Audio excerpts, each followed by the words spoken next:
Hello student of 10th class. We are studying history, second chapter nationalism in India. And in previous video, we have discussed about the background of nationalism, how nationalism emerged in Europe, and how was nationalism in India was different something from Europe, and about First World War, that how First World War created a possibility and a lot of problems, which problems all Indians, by that problems all Indians gathered and mobilized against one colonial power. Actually, and one thing more I have told, that in this chapter CBSE want to make you sure about Indian nationalism through some events and their processes, how these all events took place in our history, in modern history. And in this chapter, one person in this chapter, it means in this chapter, not in Indian modern history, last chapter of modern history, a person played a very vital role. He was Gandhi ji, Mahatma Gandhi ji. It means in this video we will try to understand only about Mahatma Gandhi ji, and next one about Mahatma Gandhi ji I will complete, और उनको serial wise पढ़ेंगे कि कैसे उनका क्या हुआ और क्या क्या चीज़ें हुई, कुछ इम्पोर्टेंट फैक्ट्स को जान करके फिर हम गांधी जी को क्या करेंगे, भारत में लेकर आएंगे और भारत में उनके द्वारा किए गए कामों को। देखिए, फर्स्ट वर्ल्ड वार जब चल रहा था तो चीज़ें तब तक ले कोई बहुत बढ़िया लीडरशिप में काम नहीं हो रहा था भारत में आज़ादी के लिए, लेकिन बाद में तो महात्मा गांधी जी ने जब भारत की इंडियन पॉलिटिकल डोमेन में जब एंट्री लिया तो इंडियन फ्रीडम स्ट्रगल को एक बहुत अच्छा डायरेक्शन दिया। चलिए गांधी जी के बारे में कुछ इंपॉर्टेंट फैक्ट्स को जानते हैं, कुछ नहीं, ठीक है। क्या नाम था इनका? महात्मा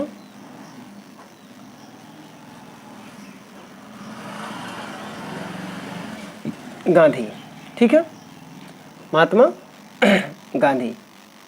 फादर इनके थे Mohan Das Karamchandra Gandhi, Mohandas Karamchandra Gandhi.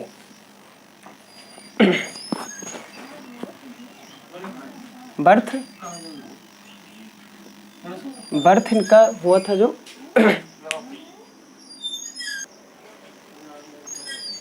Birth I think all of you know 2 October 1869 at Porbandar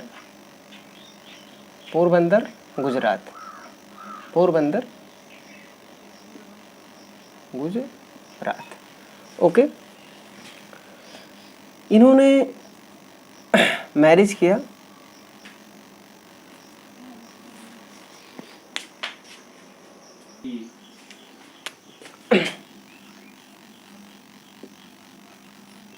marriage with Kasturba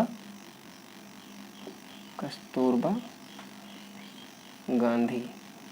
actually Kasturba Gandhi, इनकी शादी हुई एज ऑफ 13 पे, लगभग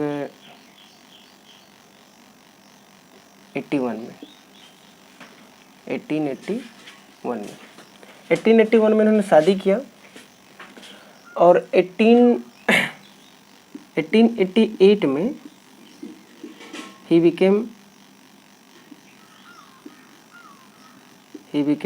the father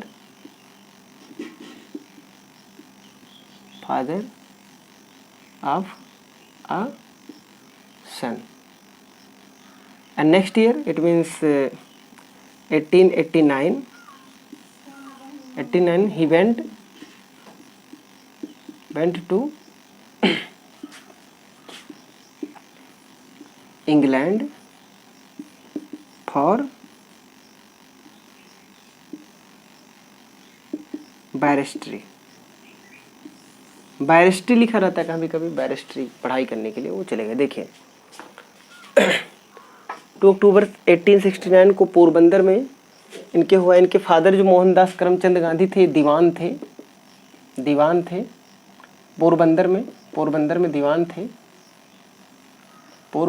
दीवान थे। और राजकोट में भी बाद में हुए, ये राजकोट के दीवान भी हुए, कठियावाड़ के भी दीवान हुए, कठियावाड़ के भी दीवान हुए, स्पेलिंग कठियावाड़ कह सकते रॉन्ग हो। इनके फादर दीवान थे। गांधी जी कट्टर हिंदू थे, 1869 में जब इनका जन्म हुआ 13 लगभग सेम, इनकी पत्नी कस्तूरबा भी सेम एज की थी, 13 ईयर की। शादी हो गई, एक बच्चे थे, मतलब दोनों बच्चे थे। लगभग 1888 में शादी हुई, ठीक है, 1881 में सॉरी इनकी शादी हो गई कस्तूरबा गांधी से। और जब 18 साल के हुए, ये 18 ईयर के हुए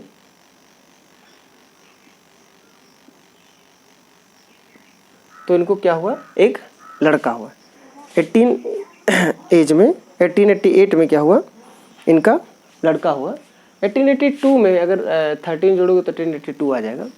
1882 में शादी की और 1888 में इनको लड़का हुआ। और नेक्स्ट ईयर तुरंत 89 में ये इंग्लैंड चले गए बैरिस्ट्री की डिग्री लेने के लिए। और यहाँ पर इन्होंने 1889 से 1891 तक ले क्या किया, इन्होंने पढ़ाई किया और डिग्री लेकर के Bharat return back to India हो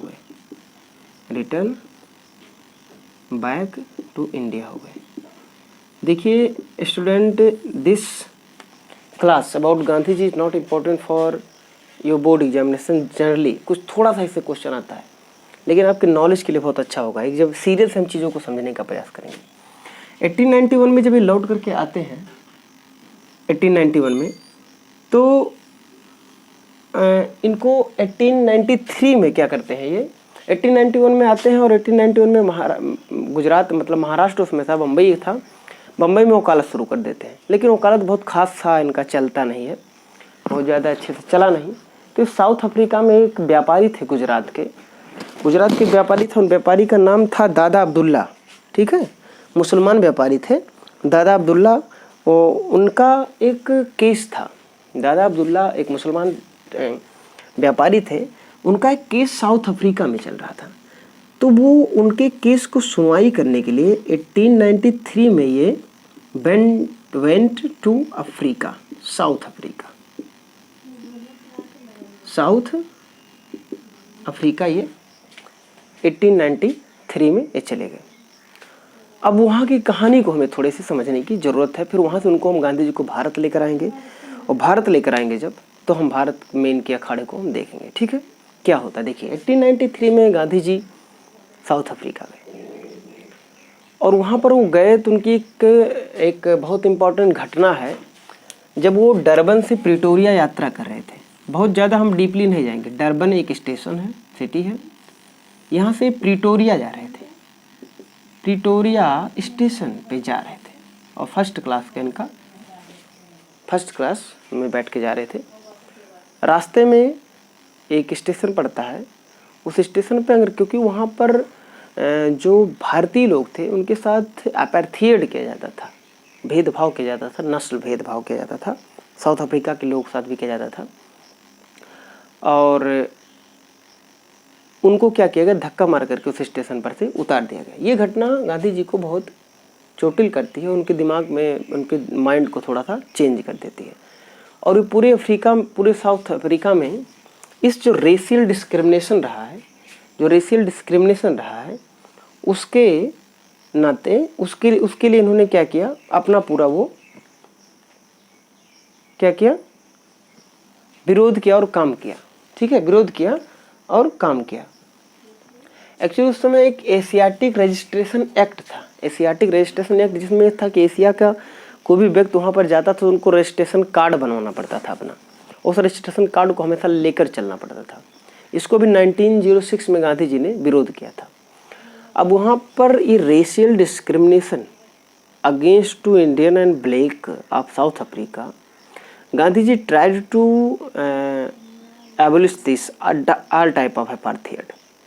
और उन्होंने एक अपना कमेटी भी भेजा ब्रिटेन में, वहाँ से रिप्रेजेंट करते हुए, और नटाल इंडियन कांग्रेस की स्थापना की अफ्रीका में, और टॉलस्टॉय फार्म, और वहीं पर टॉलस्टॉय फार्म में रह करके उन्होंने भगवत गीता, महाभारत और टॉलस्टॉय के ग्रंथ और तमाम दुनिया के ग्रंथों का अध्ययन भी किया,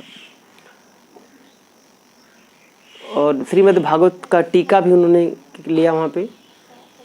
तो एक रिलीजियस और सोशल मिक्सअप करके उन्होंने एक सिद्धांत वो किया जो टोटली अहिंसा पर आधारित हो गया।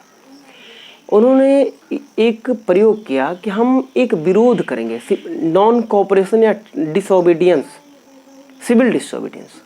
नॉन कोऑपरेशन और सिविल डिसओबीडियंस का मतलब है कि हम कोऑपरेट नहीं करेंगे इस गवर्नमेंट को जो हमें एक्सप्लॉइट कर रही है।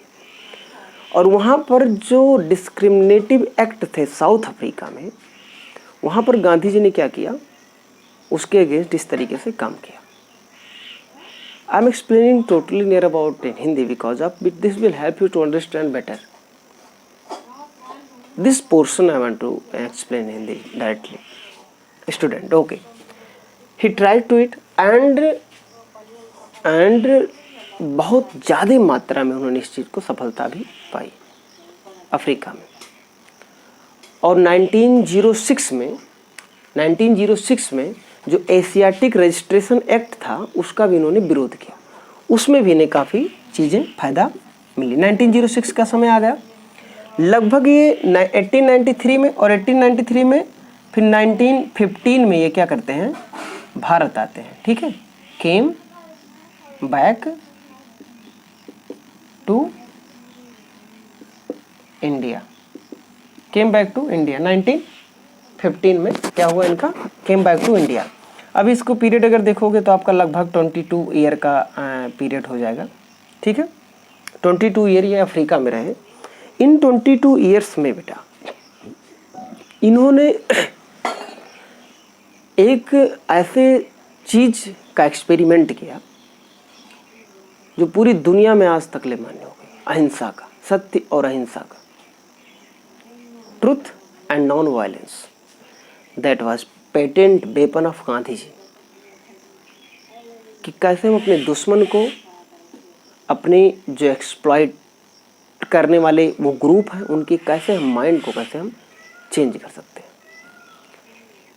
यहीं पर एक और है, आगे आते हैं 1909 में। 1909 में गांधी ने एक पुस्तक लिखी थी जिसका नाम था स्वराज हिंद।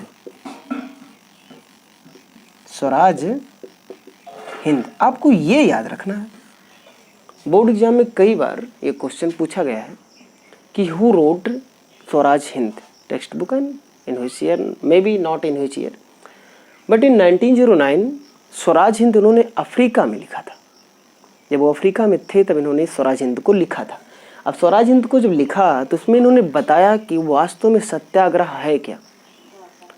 सत्याग्रह क्या है, सत्य की आग्रह करना, रिक्वेस्ट ऑफ ट्रूथ, सत्य का आग्रह करना।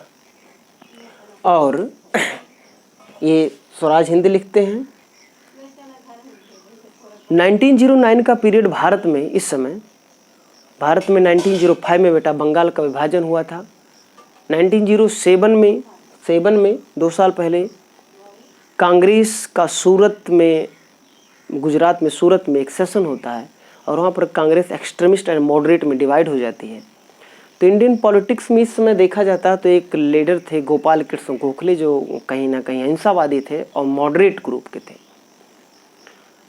इन्होंने गांधी जी के पास लेटर लिखा।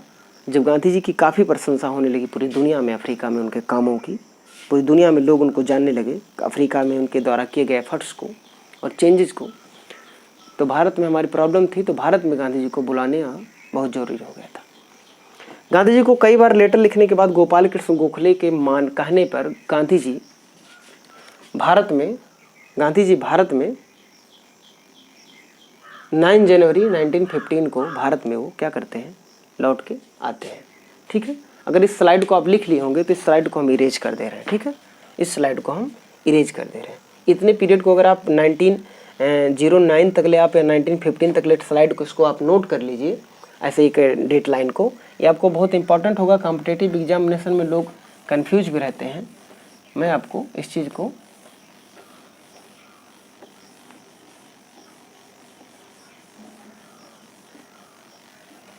एक ही फादर तक ले इरेज कर दे रहे हैं, but not erase Mahatma Gandhi ji.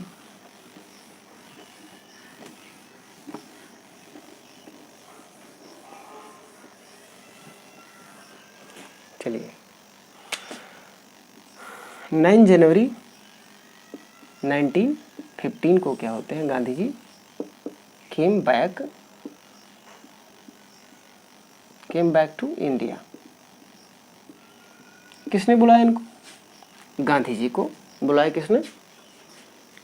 Gopal Krishna Gokhale के लेटर पे, ठीक है। ये उनकी उसमें लिखा है बायोग्राफी में कि उन्होंने इसका जिक्र किया है कि भाई हम वो आए और यहाँ पर आए तो इन्होंने सबसे ज़्यादा जो प्रभावित हुए, सबसे ज़्यादा जो चीज़ें देखा वो गोपाल कृष्ण गोखले को, उन्होंने इनके काम को, इनके अहिंसक नॉन वायलेंट वर्क को देखा।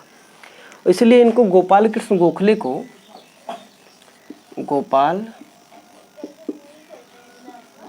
कृष्ण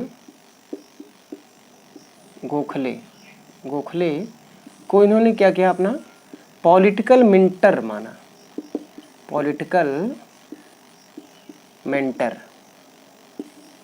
मेंटर मतलब राजनैतिक गुरु माना। राजनैतिक गुरु, जैसे हम तुम्हारे SST के गुरु हैं, ठीक है, और वो पॉलिटिकल गुरु हो गए। गोपाल कृष्ण गोखले, गांधी जी ने गोपाल कृष्ण गोखले को पॉलिटिकल गुरु माना और इनके साथ पूरे देश का भ्रमण किया 9 जनवरी से 1950 से। और 9 जनवरी में आए थे तो 11 जनवरी को उन्होंने साबरमती, 2 दिन बाद ही साबरमती आश्रम बनवाया था, ठीक है, गुजरात में साबरमती आश्रम बनवाया और वहीं पर ठिकाना अपना डाल लिए और वहीं से पूरे भारत का भ्रमण किए और भारत का भ्रमण करके ऑब्जर्वेशन, आगे उनका काम हम देखते हैं भारत में। Okay student, thank you. ये पीरियड पूरा देखिए, ये चीज़ें, ये सेशन गांधी जी के बारे में था। वैसे हम 15 मिनट 18 मिनट में गांधी जी के बारे में नहीं, इतने बड़े फिलोसफर के बारे में कुछ नहीं बताया जा सकता है। उनकी बायोग्राफी के बारे में, उनके काम के बारे में, उनके तरीके, उनकी सोच के बारे में डिस्कशन नहीं किया जा सकता है। बल्कि जैसे मान लीजिए डॉक्टर भीमराव अम्बेडकर, गांधी जी और जो लोग हैं, स्वामी विवेकानंद, इनके बारे में एक बहुत कम समय में नहीं बताया जा सकता। लेकिन हम गांधी जी को एक ब्रीफ इंट्रोडक्शन आपको दिए हैं कि किस तरीके से सीरियल बाय सीरियल घटनाएं होती रही हैं। कुछ घटनाएं बाद में लेक्चर के दौरान याद आती रहेंगी, उनको हम बताते रहेंगे। Thank you.